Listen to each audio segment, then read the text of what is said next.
Thomas Austin in the building, man. What's going on? Man, Thomas Austin, shout out Starkville. All right. In the building, let's go. He shout out to GTA. From the GTA, all right now. GTA. Columbia. Oh, they go there. All right. Simmer down. I knew it. As soon as he said GTA, I know it. Anytime you get anybody in the building, Starkville and Columbus and Westport, and you go, oh, GTA, Oh, GTA. yes. That's home. I knew it. Okay, take it easy. I'm done now. I played the video game. I did too. It was fun. That's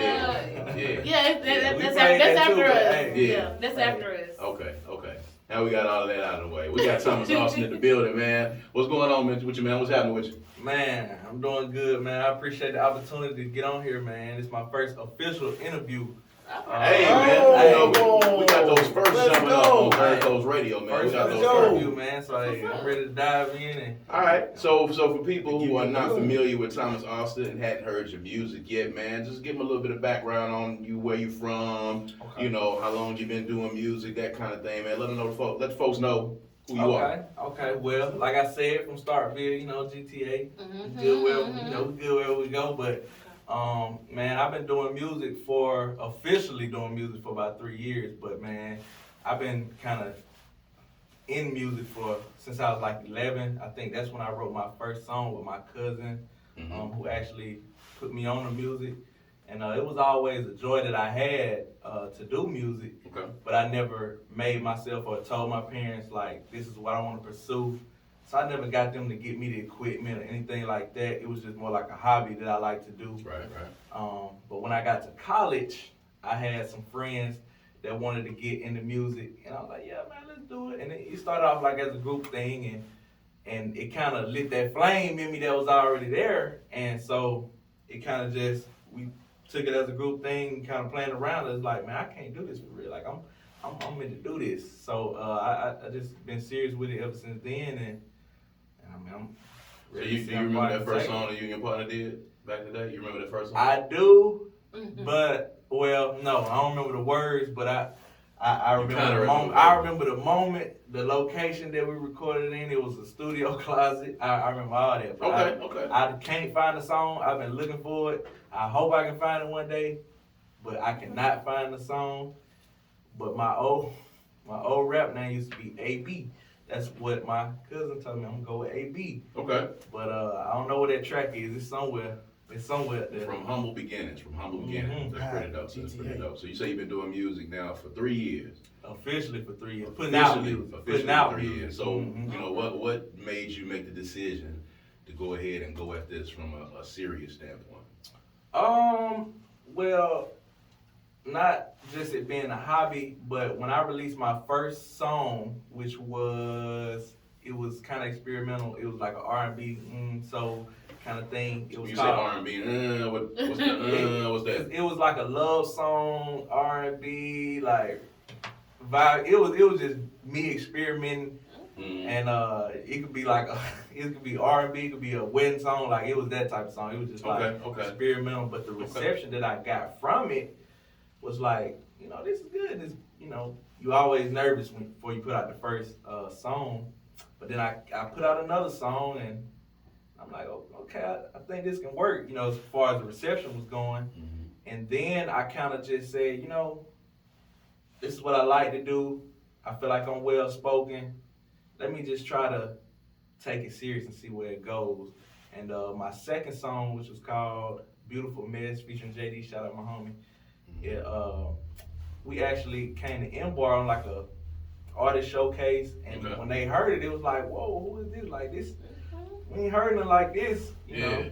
And so that was just inspiration and motivation for me to keep being myself when it's easy to do what everybody else is doing in the music, to kind of be myself. And I feel like I've kind of stuck it out, been myself, and been in my own lane, up until this point. And I really just the reception that I have gotten from other people, not just family, of course, but like strangers telling me how much my music has impacted them, and that really kept me going. And I was like, you know what? I think I'm I'm meant to do it. There you go. There you go. Shouts out to everybody up there in Starkville, man. Shouts out to my man D South up there, Diamond, everybody up there. So you grew up listening to was it 92? Man, I wouldn't even say that. I was like a real underground, like You was like a hip hop head. Man, hip hop head coming up, man. It's so crazy. The years, like I said, from 11 to now, the gap in between when I didn't even tell myself like, hey, why don't you try to make music? But I was so diehard rap underground. My Kendrick Lamar was my favorite artist back in the day. Just the lyric. Who's the first artist that caught your attention? Had to be Kendrick Lamar. Oh, that was young. That was recent. No. I mean, who was the very first artist? Like, who was the very first one that caught your attention? Probably I want to say my cousin really put me on to hip hop. Like, I ain't gonna say no Biggie, no Tupac. She kind of was doing music, so I got into hip hop music, and then Kendrick was my first favorite artist, and this is probably back in 2023. Let me do the math. 10-ish, 11. Right. So. Right. So 2010 to 2011, and it just grew from there. Kendrick to Drake, and just a couple underground artists that I probably can't even remember. Okay, cool. Oh my bad, I was having a moment. 2010 rapper was. We ain't gonna talk about that. So I was listening to one of your songs, man. And you sing and you rap in the song. So which one are you more comfortable with, the singing or the rapping? Or are you comfortable with both because you're talented in both areas? I really started out as kind of more focused on the lyricism and the lyrics. Kind of hating my voice.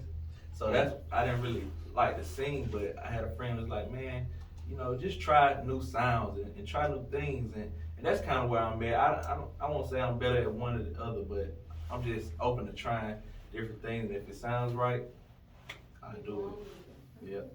Cool. I guess I'll step in. I've looked at some of your videos. I'm very big on visuals.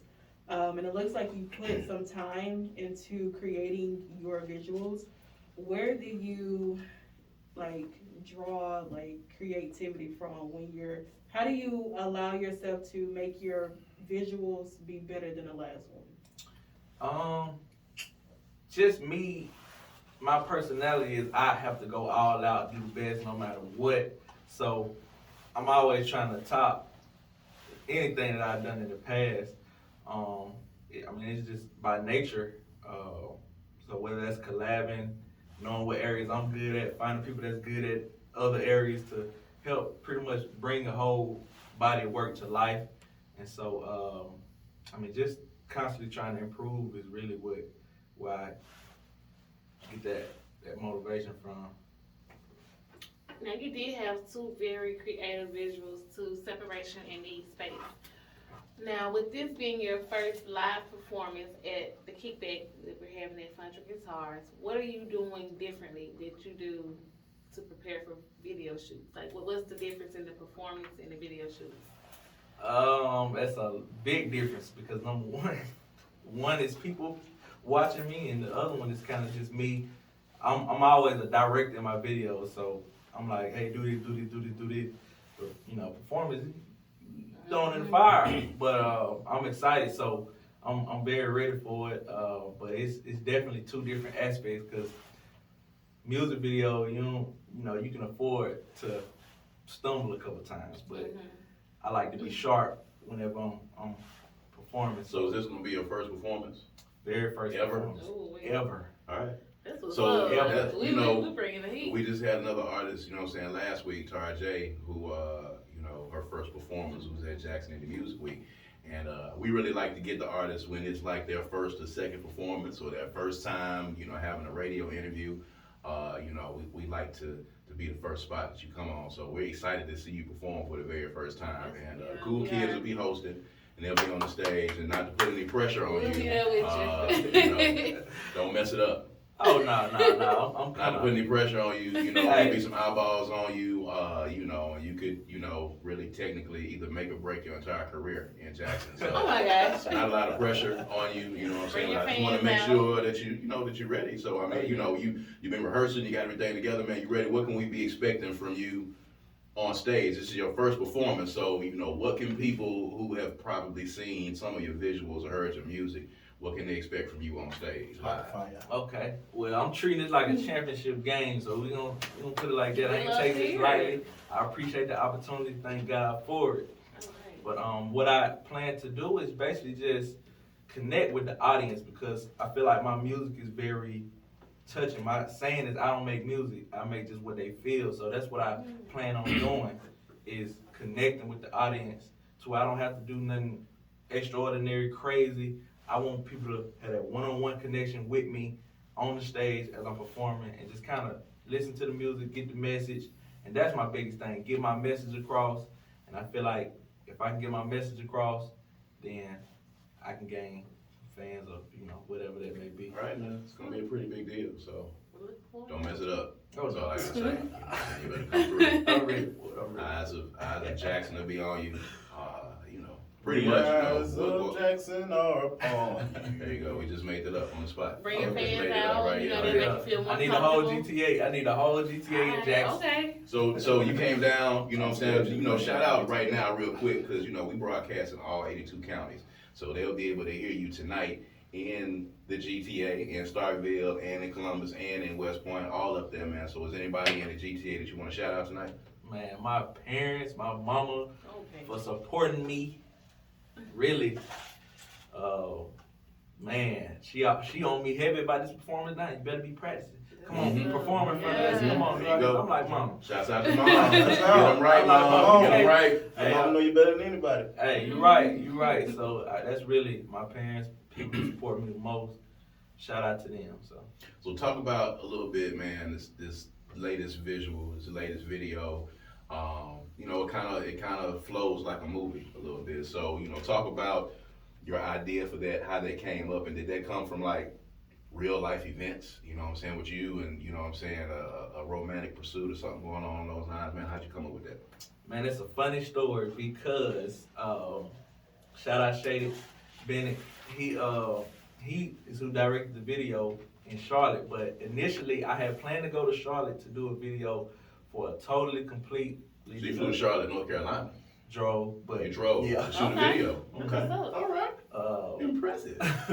yeah, Impressive. Takes a lot to impress him. Yeah, impressive. Do you know somebody out there? my cousin lives in Charlotte, so he connected us over the course of a year. And I was like, you know what, I need to take my video to the next level. So I'm like, hey Benny, let's do this, man. Okay. It's time. Like that. So I went that. out there. Taking the initiative. Yes, sir. And basically, we were supposed to do it for a totally different song, and I tried to squeeze it in too soon, and it was gonna be me. I didn't even have a song ready initially that we was gonna do it for. And so I'm like, you know what? The place that I tried to book didn't let me book. So I'm like, bro, let's just push it back.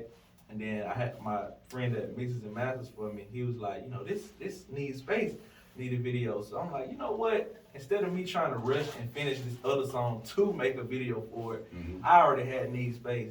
So I'm like, you know what? I'm just gonna tell Bennett, hey, we're gonna plan from day one to get this need space video, and we're gonna change, direction with that. And it was a completely 180 on the concept of the video, the vibe of the song, all that.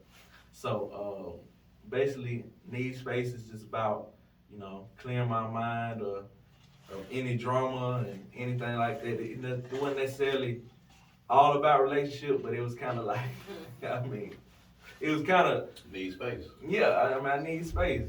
It could be a friendship, relationship, anything like that, but I just needed space to clear my mind. And so I told Ben, I'm like, I think we need to do something different that nobody really doing. I don't want no action shots. I want to connect with the people who watch it. And that was my biggest thing, have an emotional connection for the video. And I think we executed it pretty well. All right. That's pretty dope. So what can we expect music-wise? You just gonna drop some more singles? You got a project coming? What you got going on? So what I plan to do right now is just really crafting, trying to get better at making music and content creation to market my music. So I can say look forward to new music. Last year I was doing a song a week. I saw that challenge. Yeah, I'm focusing this year more on self-development and content creation, and so less songs, more creative ways to promote better songs. You go. All right, so everybody that's listening right now, if they want to get in touch with you, man, do some work with you, man, how can they get in touch with you? For any features, or if they want to check you out on social media, man, give them all the plugs. Okay. Official Thomas Austin on Instagram, TikTok. That's where you can find me. DM.